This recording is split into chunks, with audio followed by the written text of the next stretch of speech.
Welcome. Hey guys, my name is Saug. In this video, I'm going to be going over this kind of a newer model to me that I just learned, and it's been working super well. And it's known as the inverse fair value gap. So now, in order for you to use this model, you have to understand what liquidity is and what fair value gap is. So you have to understand this concept and this concept. And if you don't know this, you have to watch the ICT 2022 mentorship, right? It's on YouTube. You can watch it if you have not. So you need to have the basic understanding of ICT 2022 mentorship or just the basic understanding of ICT. And he goes over liquidity and fair value gap in that model really well. And then if once you understand this, then you can come back into the inverse fair value gap. So pretty much how it works is that, let's just say that there's buy side liquidity up here, right? Like I said, learn liquidity and then come back. If you don't know what this is, go back and learn. And then let's just say there's a sell side liquidity in the bottom, on the bottom, right? So somewhere here.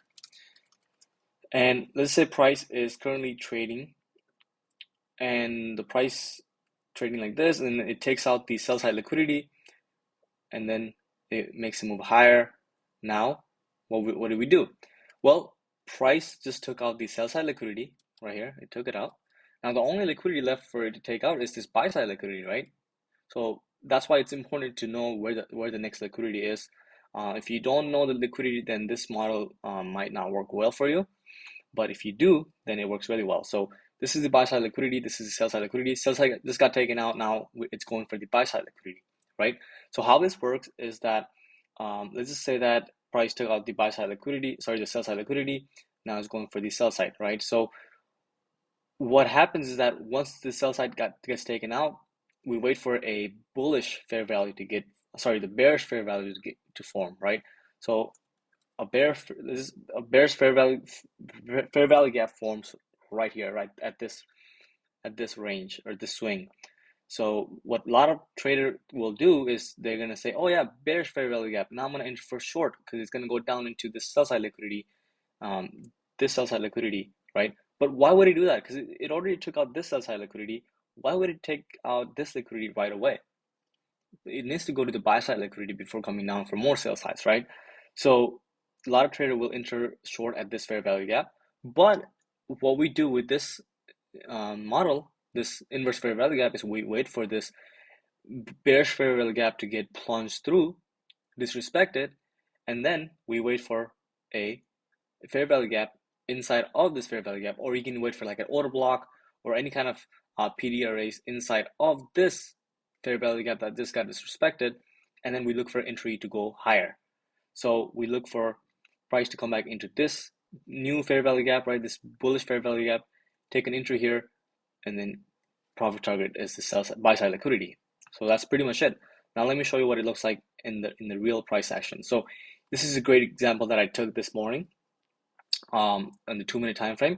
So what I did was, as you can see, if I go to the hourly time frame, right, or even 15 minutes time frame, we have kind of relative equal highs here, and this sell side liquidity got taken out right here at the London time, right, and price made a higher move up, and then it took out this liquidity, and then it also went for all-time highs right here. This was my draw on liquidity. So you have to understand liquidity and draw on liquidity before doing this model. So it took out this this um this this all-time high, right? All-time high. Took out all-time high right here. Now what I was waiting for was price to create that bullish fair value gap, which it did right here. Bullish fair value gap. Now a lot of people, what they would do is that they're gonna wait for this bullish fair value gap to get respected right here. As you can see, it tested this, and then people will enter long, and then they will, try to go long right here. But what I did was I waited for this bullish fair value gap to get disrespected, which it did get disrespected right here. This candle plunged through it with a lot of momentum. Actually, it was in 2 minutes. This candle right here, it plunged through, right? And then, oops. And then what you have to do is you have to wait for the next candle to close below this fair value gap. So this candle, as you can see, it closed right below it. and you can either enter right away or wait for a retrace or another PDRA inside of the fair value gap.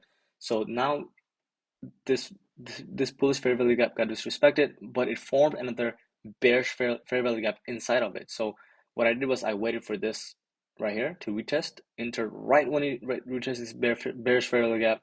Stop loss was around 25 points. Price target, where's my price target? Price target is this London low right here, right? It's a big move down right here, right? You're not gonna catch the whole move, but you will catch some moves, right? So I took profit here on half, and then I was looking for it to come down into this sell side liquidity. London lows, sell side liquidity. Buy side liquidity got taken out, right? Create this bullish fair value gap got disrespected, and then it retraced back into this bearish fair value gap. It took an entry, took my sorry, closed half right here at this low, moved my stop loss to break even, and then held until this London liquidity or the sell side liquidity got taken out. So that's pretty simple, guys, and it works really well.